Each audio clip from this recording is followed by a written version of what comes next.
Hello, this is professional dog trainer Brett Endies.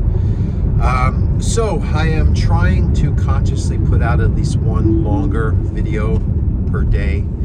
I put out a lot of content with like my dogs playing and a few little things here and there, but I share a lot. I share a lot of dog trainers who don't share me. That'll be kind of awkward when I see him at the conference in August. What's the conference? I'm going to be speaking, or one of the speakers, at the IACP International Association of Canine Professionals annual conference. It's going to be down here in California, Newport Beach, so if anyone's interested, definitely come look. It's going to be really informative. I've never been to one, so I am excited, but it is going to be, I mean, for me, anything socially is going to be awkward, and I think I was thinking about maybe talking about that in this video, about like the struggles I have and just not knowing what to do, and how it equates to like some dogs just don't know what to do and they act out, and there's your recipe for behavior problems. But yeah, it's going to be a good conference. My subject I'm talking about is the connection between dogs, autism, sensory processing. My story as being someone on the spectrum, as using my disabilities, I hate using that word because I'm an able person, but as a gift, and I hate using that term too. I just see something that not everybody sees, and it's given me, I've been fortunate enough to parlay that into a system of training and understanding dogs. It seems to really be working, especially when resolving their behavior issues. And that's part of it, but a lot of it is just a lot of years experience, a lot of education, my psychology degree, all these things came together to make me at least what I feel is a competent dog trainer. And I have insights that I find some trainers don't. Other trainers have more insights than me that I can learn from. And that's why I share a lot of my peers' work. A lot of them don't even know I exist, or they do and they don't care, or they don't think what I say is of value, or they thought I was of value when they weren't popular online. I got a couple of them who used to send me messages and say, hey, can you shout me out and all that, because they saw I was the new kind of flavor of the month there back about, well, it's 2018, 17, so maybe 7-8 years ago.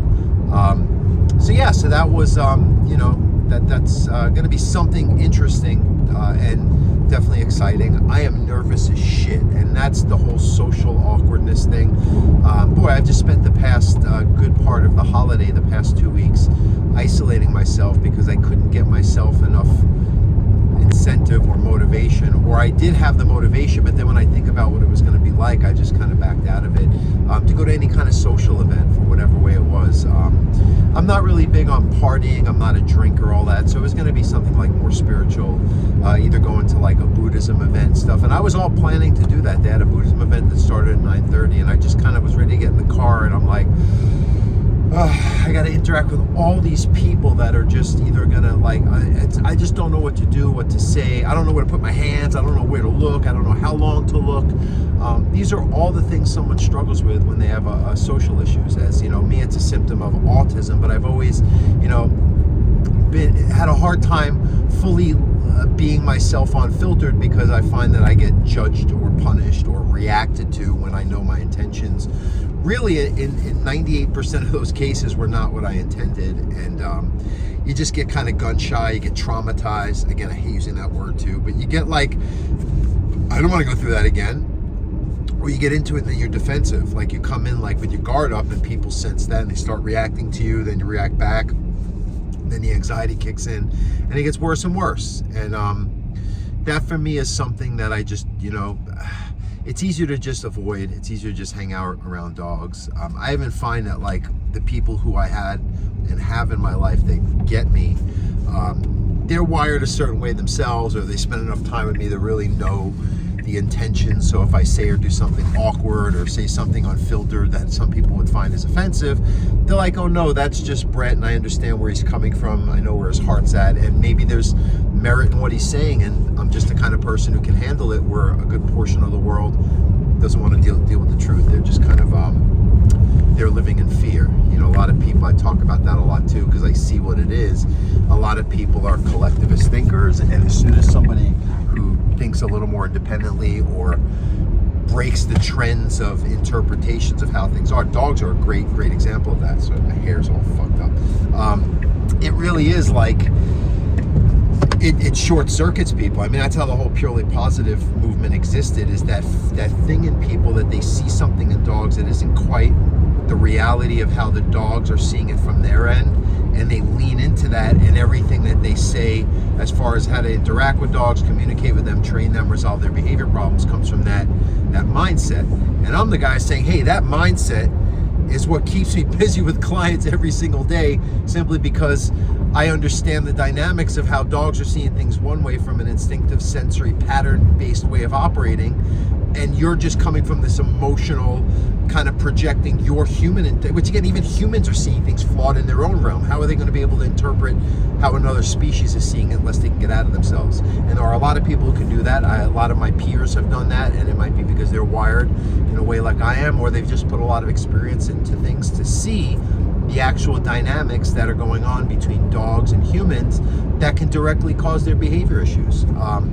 It's clear as crystal. Now, not every dog has the potential for behavior issues, but the ones that are more hyper alert, the ones that are more socially awkward, the ones that have a more difficult time navigating everyday interactions. A lot of it is social. Most dogs I see, their biggest issues, other than like separation anxiety, it is kind of social as far as connected to their owner, are reactivity towards other animals or people, and especially in the home. And it's just like, someone's in my house, I don't know what to do. Do I look? Do I that? Right? So a dog's version of that anxiety is, I'm going to bark, I'm going to react, I'm going to fight or flight mechanism.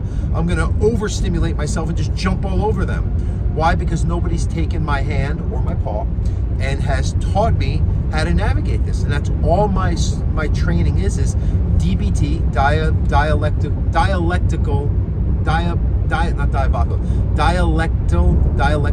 I think that's how it is, behavioral therapy, DBT, but for dogs. So you're communicating in real time how to navigate real life situations consistently as a guide, if you will, so that the dogs can actually have these coping social skills, ability to navigate everyday life on their own. But it takes time, consistency, and of course, if a dog has a set of habits already formed, they're going to hold on to that, whether or not it's helping them or anyone around them. It's irrelevant. It's like, again, why do people continue to drink or do other vices? Because they're just used to doing it. It's not helping them or the people around them, but they just keep doing it and doing it. They even know better. Dogs aren't as conscious. They just kind of act. That's why they're so potentially happy, because they can be present in the moment and just exist, but they can overreact to the moment too, by trying to see too ahead. What's anxiety? Trying to see too ahead when you're staying out of the present. So yes, that's that kind of, I relate to that a lot. The only thing that I didn't have was, because if you have a child on the spectrum, your job as the parent is like the job of the dog owner or the handler or the trainer, to step in with your DBT and guide them and recognize, and this is going back to how a lot of people act on their emotions, perceptions, pre-wiring collectivist thoughts. Instead of reacting on that, step out of yourself, see the objective reality of what the other person is going through, and don't react. Be a leaf when the wind blows through it, right? Like you're absorbing, so you can be still and steady and present, because that party, your dog, needs you to be. Now, to make some confessions, I am not the best at staying present and mindful and conscious. In my real life, I struggle with anxiety. I struggle with, sorry, I'm gonna get myself driving over here. Whee, hands-free on the Tesla. I struggle with it all the time. I actually have to get myself into single point of focus states to find my contentment, and it's hard when it's not work related. Like when I have clients scheduled, I've got appointments, I've got a day of errands I'm gonna do today.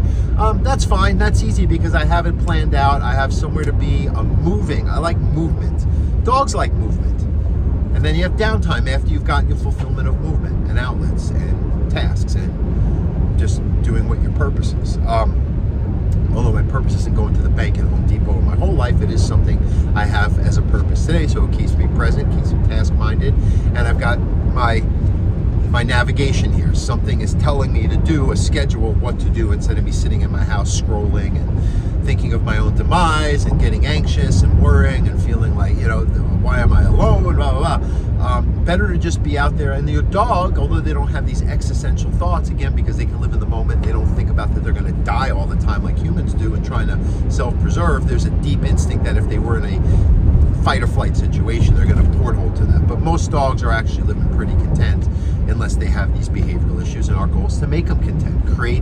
Get your dog to be the Zen master of life, because even like me, if I've got my anxiety going on, my dogs have learned, like, yeah, that's human shit. He's going to take care of me when we're needed, but the rest, hi Minnie, what are you doing here? Oh, my little partner's going to drive me. Okay, you're going to stay with me. Going to help the rest of the video.